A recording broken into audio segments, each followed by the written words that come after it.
मुझे आज़ादी चाहिए भूखमरी से, मुझे आज़ादी चाहिए काले कानून से, मुझे चाहिए बीजेपी जैसी फसादी आतंकी और भगवा सरकार से, मुझे आज़ादी चाहिए सर। फिर में तो इशू तो बहुत हैं, लेकिन आज जिस मकसद के लिए उतनी दूर से आप लोगों को दिल्ली आना पड़ा जी, जिसकी वजह से जो इशू की तो आप इतने इशू है ना कि किस पे बात करें समझ भी नहीं आती है। लेकिन जो आज मेन इशू था वो था जो बुलडोज़र चलाया जा रहा है कश्मीर वैली में, जम्मू में, पीर पंजाल और चिनाब वैली में, और ख़ास कर ये जो बुलडोज़र गरीबों के घरों को तोड़ा जा रहा है, छोटी छोटी दुकानों को तोड़ा जा रहा है, बेरोज़गार किया जा रहा है, घरों से निकाला जा रहा है बीजेपी सरकार के खिलाफ। क्योंकि बीजेपी सरकार मैं इसलिए कहता हूँ क्योंकि जो सरकार है बीजेपी की, नरेंद्र मोदी जिसके हेड हैं, प्रधानमंत्री भी हैं इस देश के, होम मिनिस्टर अमित शाह साहब, उनका अपॉइंट किया हुआ है एलजी। जब झूठ बोले तो आवाम कहाँ जाए, आवाम रोड में ही तो बैठेगी।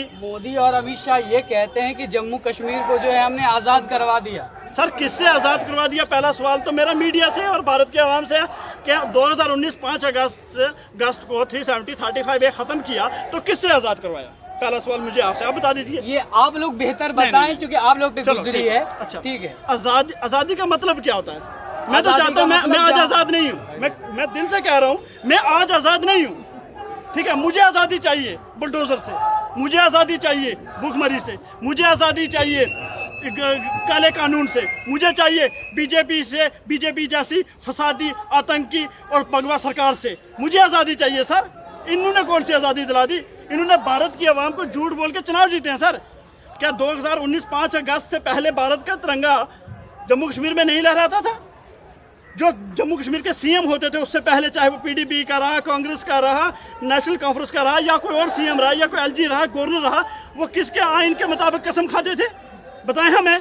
स्कूलों में हर तिरंगा जो 26 जनवरी 15 अगस्त को जब तिरंगा लहराया जाता था, क्या उस टाइम वो तिरंगा किसका था? क्या चाइना का था, पाकिस्तान का था? सब झूठ और बकवास करते हैं ये भारत की आवाम से वोट लेने के लिए शगुफे छोड़ते हैं ये लोग, और लोग करते हैं वाह भाई जी देखो जी आज़ाद करवा दिया इसने। कौन सा आज़ाद करवा दिया? ये आज़ाद करवा दिया। मतलब टीवी और मीडिया के जरिए जो है जो तस्वीर कश्मीर की बयां की जा रही है, या बीजेपी जो है जिस तरीके से कश्मीर को लेकर प्रेजेंट कर रहे हैं, वो सब बिल्कुल दरकिनार है, गलत है सर। टीवी भी इनका, मीडिया भी इनका, अडानी भी मोदी का, अंबानी भी मोदी का। इस देश में जितनी बड़ी ताकतें हैं वो मोदी के आगे सजदा करती हैं। अंबानी और अडानी जो है वो जम्मू कश्मीर तक पहुंचे हुए हैं सर। अडानी ने तो 225 करोड़ रुपया हमारा लोन भी लिया हुआ, कश्मीरियों का पैसा तो पहले लूट ले गया। J&K बैंक तो वहाँ गरीब किसी बंदे को लोन 1 लाख रुपया नहीं देता, अंबानी को 225 करोड़ दे गया।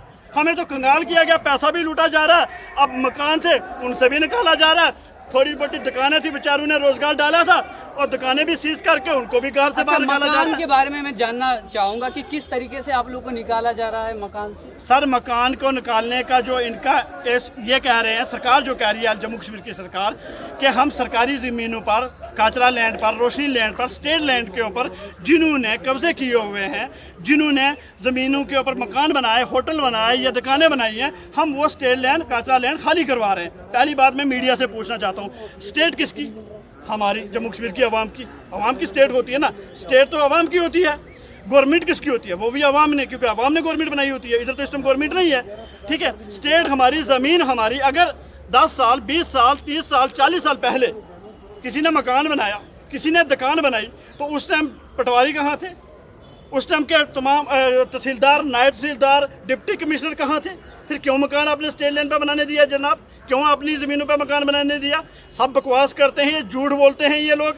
ठीक है, आज ये पता नहीं कहाँ से लिस्टें बनाते हैं और रात को फ़ोन करते हैं, फ़ोन भी नहीं करते, बुलडोज़र इनका सुबह आके खड़ा हो जाता है घर के बाहर, जी आपका तो अवैध कब्जे में है, आपका मकान गिरा देंगे। कोई किसी को बताते नहीं है, कोई नोटिस नहीं है, ना कोई कानून है वहाँ, सीधे गुंडागर्दी पे आ चुके हैं ये लोग। ये कौन सा तरीका हुआ भाई? आप पहले किसी को बताइए। वो एक मतलब मैं अभी आपकी मिसाल देता हूँ, कश्मीर में, मुझे उनका नाम नहीं पता, एक वकील नौजवान हमारा है, उनकी वीडियो वायरल होती होगी, उसने अभी कुछ साल पहले ही मकान लिया। अब जिससे उसने मकान लिया वो उसके पास डॉक्यूमेंट्स है, कागज़ है, कोर्ट के कागज़ दिखा रहा है, वो पूरे मीडिया को दिखा रहा है कि ये ज़मीन मेरी है, मिल्कियत है मेरी, मैंने खरीदी हुई है। सरकार वहाँ भी बुलडोज़र लेके चली गई, नहीं ये ज़मीन हमारी थी। तो ये तमाम चीज़ों के ख़िलाफ़ हम विरोध पे आए हैं। मेरे साथ आदिल नज़ीर आए, डॉक्टर बारी साहब आए, महिलाएं आई, नौजवान कश्मीर से आए, और भी तादाद में आना चाहते हैं, लेकिन सफ़र इतना बड़ा है, मौसम कश्मीर का आप जानते ही हैं, तो जिसकी वजह से परमिशन भी यहाँ इतने लोगों की नहीं मिलती है। तो हमने एक छोटा सा विरोध करने की आज कोशिश की है। हम इसको बहुत बड़ा भी करेंगे अगर सरकार सुनेगी नहीं। एक बात फिर भी कह देते हैं, सरकार, मैं आपके हाथ में ये देख रहा हूँ, सेफ्रॉन बुल्डर आर थ्रेटिंग अस, इसके बारे में ज़रा क्लियर करके बताएंगे, क्या किसी खास को जो है वो टारगेट किया जा रहा है आप लोग के? नहीं सर, जो बुलडोजर का कलर है मैंने उसी को ही टारगेट किया, मैंने किसी को टारगेट नहीं किया। जो बुलडोजर का कलर है और जो उसके कलर को चलाने वाली जो सरकार है, जो ड्राइवर है, उनका कलर भी आजकल यही। चलिए मैं इस क्वेश्चन को थोड़ा सा और साफ कर देता हूँ। क्या कश्मीर में जो मुसलमान हैं या जो लोग वहाँ के पुराने हैं, ठीक है, उनको किसी खास वजह से टारगेट किया जा रहा है? मैं इसके ऊपर तो मैं बिल्कुल साफ दिल से बोलना चाहता हूँ कि ये ज़रूर है कि खासकर उस तबके को, मुसलमान को, मैं बिल्कुल वाजे में कर देना मैंने चाहता हूँ। इसीलिए क्वेश्चन जो साफ कर दिया। बिल्कुल मैं इसमें आपको छुपाने की कोई बात ही नहीं है। जो सच है तो सच है। कश्मीर में अब देखिए जितना भी बुलडोजर चलाया जा रहा है दुकानों पर, मकानों पर, वो मुसलमान है, ठीक है सर। अब आइए जम्मू खिते में, जम्मू डिस्ट्रिक्ट सांबा कठुआ में, इन्होंने जब लिस्ट निकाली, उस लिस्ट में 99% जम्मू के बिजनेसमैन, जम्मू के पॉलिटिशियन, बीजेपी के उसमें x deputy CM Nirmal Singh है, कविंदर गुप्ता है, उनके मकानों के ऊपर जेसीबी नहीं चला रहे। बाकी किसी भी हिंदू घर के ऊपर अभी तक बुलडोजर नहीं चला। लेकिन जम्मू में इन्होंने 3 एरिए चुने, सुजमा, मलक मार्केट और बठिंडी। इन एरिए में 95% मुसलमान रहते हैं, तो वहीं बुलडोजर क्यों गया भाई? जम्मू में बाकी एरिया में बुलडोजर क्यों नहीं जा रहा? 99% जिनके पास ज़मीनें हैं वो हिंदू हैं, इसलिए उनके घर में बुलडोजर नहीं गया।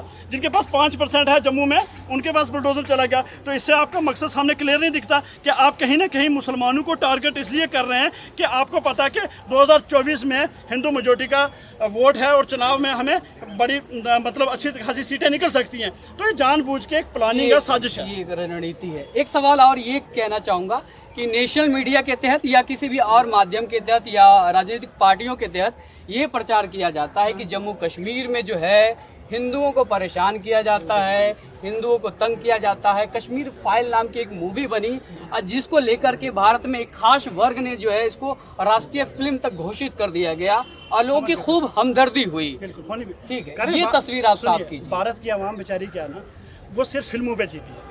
भारत की आवाम में ना सनी देओल जाके पाकिस्तान में मार पीट के अपनी बीवी को ले आता है, तो ये सोचते हैं कि फिल्मी जिंदगी में ही जी रहे हैं बेचारे। मैं ऐसे लोगों के लिए कह रहा हूँ, ऐसे जो मतलब ये फिल्मों के जरिए भी लोग खुश हो जाते हैं, माइंडसेट किया जाता है। ठीक है, एक आर्मी ऑफिसर जाके पाकिस्तान को उड़ा के आ जाता है, तो बेचारी इतनी आर्मी की फिर क्या जरूरत है? ये समझना चाहिए भारत की आवाम को। अब मुझे एक बात बताइए सर, ये कह रहे हैं कि हम हिंदुओं को परेशान कर रहे हैं। मैं जिस डिस्ट्रिक्ट से आता हूँ सर, रजौरी नाम, पीर पंजाल, ठीक, रजौरी में सर 35% हिंदू है।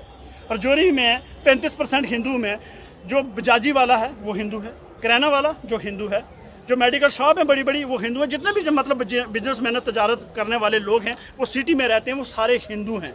और उनका बिजनेस चलाने वाला कौन है? 75% मुसलमान जो पहाड़ों में रह रहा है। ठीक है, अगर हमें हिंदुओं से नफरत हो तो फिर हम उनको इतना कामयाब क्यों होने देते? उनकी तजारत, उनकी ज्वेलरी, उनके किराना के बड़े बड़े छोटे छोटे बिजनेस को बड़ा बड़ा बिजनेसमैन क्यों कर देते अगर हम ही हिंदू से नफरत करने वाले होते? और दूसरी बात ये कह रहे हैं कि हिंदुओं पर जुल्म किया। सर कठुआ, सांबा, जम्मू, उधमपुर में 1947 में मुल्क आज़ाद होने के बाद मुसलमान की पॉपुलेशन थी 70%, 75%। आज उसी जम्मू, कठुआ, सांबा, उधमपुर में मुसलमानों की पॉपुलेशन है सिर्फ 5%। तो 40% मुसलमानों को था, 50% मुसलमानों को तो कत्लेआम कर दिया था वहाँ सर। जो विकिपीडिया यूनाइटेड नेशन कहता है कि 2.5 से 3 लाख मुसलमानों का कत्लेआम किया। तो आप बताइए फिर किसके साथ जुल्म हुआ? आप 90 की घटना बता देते हो कि 90 में कश्मीर फाइल्स में हिंदुओं के साथ जुल्म हुआ। बिल्कुल जी हुआ, एक भी मरे। मेरे लिए, आदिल के लिए, डॉक्टर बारी साहब के लिए, हम तमाम कश्मीरियों के लिए एक भी किसी हिंदू की जान गई या कश्मीरी पंडित हो या डोगरा हो, हम उसकी मजम्मत करते हैं। और बेगुनाह किसी को मारा गया तो हम हर वक्त मजम्मत करते हैं और आगे भी करते रहेंगे। लेकिन बताइए जनाब कि 1990 में, 1992 में कुनन पुष्पुरा के एक गांव को खाली कर दिया, तमाम मर्दों को पुलिस लाइन में बंद करके, सारी माओं बहनों बच्चियों को, 8 साल की बच्ची को, 60 साल की महिलाओं को, 30 साल की बहन का उस अंधेरी रात में रेप किसने किए थे? उन लोगों ने कभी माफ़ी मांगी? मांगी कि उस फिल्म में दिखाया जाए। सर मुझे कहना, सारे गूगल खोल ले सर, कहने की जरूरत क्या है, कहने की जरूरत अब क्या है, गूगल खोल लें, वहाँ सब मिलेगा चिट्ठा वाला चिट्ठा। ये कहना है कि जब सुनिए ना, फिल्म में उसको क्यों नहीं रखा? फिल्म में मेरे रजौरी के तीन मजदूर शोपियान में मजदूरी करने के लिए गए, तीनों को इनकाउंटर करके बता दिया पाकिस्तान के जैश मोहम्मद के 3 खूंखार आतंकवादी मार दिए भाई, ठीक है। जब पता चलता है कि रजौरी के आम 3 मजदूर थे, इंक्वायरी होती है, जांच होती है, हाई कोर्ट हम लोग जाते हैं, फिर जाके पता चलता है कि वो तीनों जो बच्चे थे वो मजदूर थे 16, 17, 18 साल के, उनको इसलिए मार दिया क्योंकि एक ऑफिसर को मेडल चाहिए था भाई।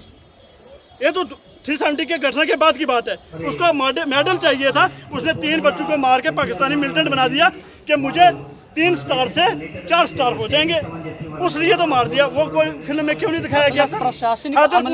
हैदरपुरा में एनकाउंटर कर दिया, डॉक्टर को मार दिया, अब्दुल कादिर भट्ट को मार दिया, फिर पहले मिलिटेंट बना दिया, दूसरे दिन इनको माफी मांग के डेड बॉडियां वापस देनी पड़ी। मैं आपकी चीज़ों को थोड़ा सा और साफ गोई से कह रहा हूँ कि जो जम्मू कश्मीर में अधिकारी हैं, प्रशासनिक अधिकारी हैं, वो अपने प्रमोशन के लिए, अपने आप को जो है वो आगे बढ़ाने के लिए जो है सिविल आदमी को जो है मार रहे हैं और टेररिस्ट बता रहे हैं। सुनिए ब्यूरोक्रेट कश्मीर का हो या पॉलिटिशियन कश्मीर का हो, छोड़ा किसी ने आम कश्मीरियों को नहीं है, ठीक है। जिसको बस चला ना उसी ने मारा है, उसी ने पीटा है और उसी ने फायदा लिया है, अपना बिजनेस खड़ा किया और बाहर लंदन और यूके में अपने बच्चों को पढ़ाया है। अगर पीसा है, अगर मरा है, अगर आज भी रो रहा है, गरीबी हालात में है, बेरोजगारी में है, तो वो आम कश्मीरी पीर पंजाल जम्मू का नौजवान है। Thank you. एक सवाल और है मेरा, थैंक यू मत कहिए, बहुत महत्वपूर्ण सवाल है। मैं लगातार रिपोर्टिंग कर रहा हूँ और लगातार काफ़ी सारे लोगों से मिलता हूँ, उनका जम्मू कश्मीर को लेकर के जो तस्वीर वो बताते हैं कि जम्मू कश्मीर में जो हिंदू थे उनको मारा गया और उनका परसेंटेज इस तरीके से ख़त्म हो रहा है, जिस तरीके से वो बता रहे हैं कि अगर इस तरीके से रहा तो देखिए कश्मीर में हिंदुओं को ख़त्म कर दिया गया और अब इसी तरीके से मुसलमान जो है पूरे हिंदुस्तान में हिंदुओं को ख़त्म कर देंगे, ये देश जो है वो इस्लामिक राष्ट्र बन जाएगा। आप क्या कहेंगे? अगर मुझे सर समझ नहीं आ रही है, मैं ऐसे बेशर्म लोगों को ये कह देना चाहता हूँ कि अगर ये लगता है आपको कि यहाँ इस्लामी राज बन जाएगा तो फिर मुझे बताओ नरेंद्र मोदी, योगी जी, अमित शाह साहब क्यों बैठाए हुए हैं आपने भाई? 70 इतने सालों से भाजपा की सरकार, हिंदुओं की बात करने वाली सरकार, हिंदुओं को प्रोटेक्ट करने वाली सरकार जब इस देश में बैठी है फिर भी तुम्हें डर लगता है? नहीं, मेरा इस सवाल का जवाब दीजिए कि जो कह रहे हैं